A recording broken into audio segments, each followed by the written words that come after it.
की यही मांग रहती है।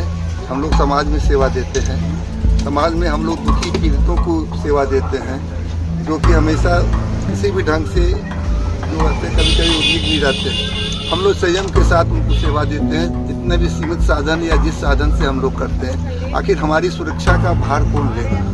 आप ये समझें कि आज के दिन में एक महिला चिकित्सक के साथ इस तरह का जघन्य अपराध होना अपने आप में ये डॉक्टर वर्ग के लिए नहीं, अपितु समाज के सभी लोगों के लिए सोचने का विषय है कि हमारा समाज किधर जा रहा है। सहरसा में डॉक्टरों ने निकाला कैंडल मार्च, सभी ने कहा डॉक्टर के हत्यारे को फांसी दो। पिछले दिनों कोलकाता में महिला डॉक्टर मौमिता देवनाथ के साथ कुछ असामाजिक तत्वों के द्वारा जघन्य अपराध कर उनकी हत्या कर दिया गया, जिस आक्रोश में पूरे देश के डॉक्टर आक्रोश मार्च निकाल रहे हैं, अपने तरीके से उग्र प्रदर्शन कर रहे हैं। इसी कड़ी में जिला मुख्यालय सहरसा में आज तमाम महिला एवं पुरुष डॉक्टर मिलकर सदर अस्पताल सहरसा परिसर से कैंडल मार्च निकाला। सभी ने एक ही स्वर में कहा कि महिला डॉक्टर के साथ जो जघन्य अपराध किया गया है उसके दोषी को फांसी की सजा दी जाए और सरकार डॉक्टरों की सुरक्षा देश और राज्य में मुकम्मल करे, ताकि आए दिन डॉक्टर के साथ हो रहे अपराध से डॉक्टर समाज पूरी तरह से मर्माहत हो चुका है। ऐसे में लोगों का बेहतर इलाज कैसे हो पाएगा? ये कैंडल मार्च सदर अस्पताल परिसर से निकलकर स्थानीय वीर कुंवर सिंह चौक तक गया। इस कैंडल मार्च में doctor Kalyani Singh, doctor Gopal Sharan, doctor Tariq, doctor Aliya Praveen, doctor Komal Gupta, doctor Hina Farooqui, doctor Vijay Shankar, doctor Ravindra Kumar Singh, doctor Venu Gopal सहित शहर के कई डॉक्टर इस कैंडल मार्च में शामिल थे। हालांकि ये विध्वस्त घटना है, इससे पूर्व भी मारपीट फलना कई तरह घटना हुई। क्या चाहते हैं आप लोग, सीनियर डॉक्टर हैं, क्या मांग करते हैं आईएमए की तरफ? देखिए, ये डॉक्टरों की यही मांग रहती है। हम लोग समाज में सेवा देते हैं, समाज में हम लोग दुखी पीड़ितों को सेवा देते हैं, जो कि हमेशा किसी भी ढंग से जो रहते कभी कभी उद्विग्न नहीं रहते। हम लोग संयम के साथ उनको सेवा देते हैं, जितने भी सीमित साधन या जिस साधन से हम लोग करते हैं। आखिर हमारी सुरक्षा का भार कौन लेगा?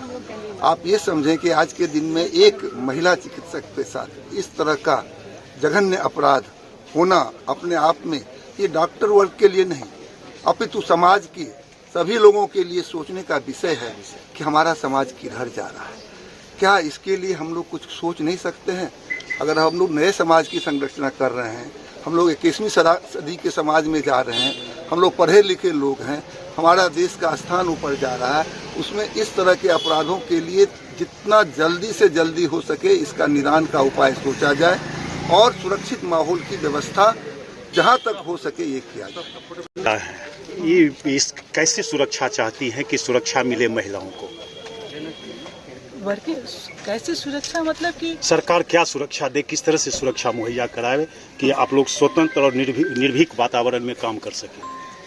एक तो है कि वो जो वर्किंग प्लेस जो है वहाँ पर जो है यानी कि असामाजिक तत्वों का आना जाना ना हो। जो हॉस्पिटल स्टाफ हैं बस वही रहें और बाहर के लोग न रहें। जैसे कि अभी कहा गया कि उस डॉक्टर मौमिता देवनाथ की हत्या के मामले में कहा गया एक बाहरी आदमी ने उसकी हत्या की है, जो अभी तक न्यूज आया है। तो पहली बात है कि ये हॉस्पिटल परिसर को असामाजिक तत्वों से मुक्त किया जाए और दूसरी बात कि सिक्योरिटी गार्ड्स की भी व्यवस्था होनी चाहिए हर जगह, और उनके लिए जो है कि जो उनके लिए एक आराम करने की भी जो है थोड़ी सी जगह होनी चाहिए। अगर बहुत ज़्यादा वो ड्यूटी करती हैं, मान लीजिए कि 24 घंटे 48 घंटे 50 घंटे का लगातार जूनियर डॉक्टर्स की ड्यूटी हो जाती है कई जगह, तो उनको आराम करने के लिए भी 2-4 घंटा आराम भी कर सकें, तो उनको ये व्यवस्था वहाँ पर उपलब्ध होनी चाहिए। क्योंकि डॉक्टर मौमिता देवनाथ के केस में ये हुआ कि जहाँ पर ड्यूटी कर रही थी उनको शायद वो थक गई थी बहुत ज़्यादा, 36 घंटे से ड्यूटी वो कर रही थी, 2 बजे रात में उनको थोड़ी सी थकान महसूस हुई। जो प्रेस रिपोर्ट जो हम लोग को मिला उस पर मैं कह रही हूँ कि वो तो वहाँ पर ऊपर शायद चली गई वो किसी रूम में सोने के लिए और ये घटना हुई, दुर्घटना हुई। तो ये जो है यानी कि उनको जो रहने की जो यानी कि थोड़ी सी आराम करने की सुविधा जो है वो वहीं पर नज़दीक में होना चाहिए, वो पूरी तरह से सुरक्षित होना चाहिए, वो कोई एकांत में वो जगह न होनी चाहिए। घटना की जितनी निंदा की जाए वो बहुत कम है। स्टेट गवर्नमेंट और सेंट्रल गवर्नमेंट से मैं बताऊं, मैं सेंट्रल आईएमए से भी हमारी बात हो रही है। इस बार हम लोग आर पार की लड़ाई लड़ेंगे। मैडम और हमारे वरीय चिकित्सक ने जो कहा कि जहां वर्किंग प्लेस है वहां सुविधा, बेसिक रिक्वायरमेंट और सेफ्टी का प्रॉपर इंजाम होनी चाहिए।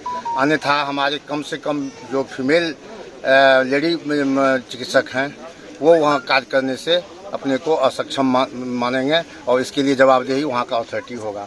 भारत सरकार और राज्य सरकार से हमारी मांग है कि हम एक सख्त कानून राष्ट्रीय स्तर पर और राज्य स्तर पर बने, जिसमें सारा सरकारी अस्पताल एवं प्राइवेट अस्पताल सुरक्षित हो, ताकि हम गरीब और पीड़ित मानव की सेवा निष्पक्ष और निर्भय होकर शांतिपूर्ण माहौल में हम दे सकें।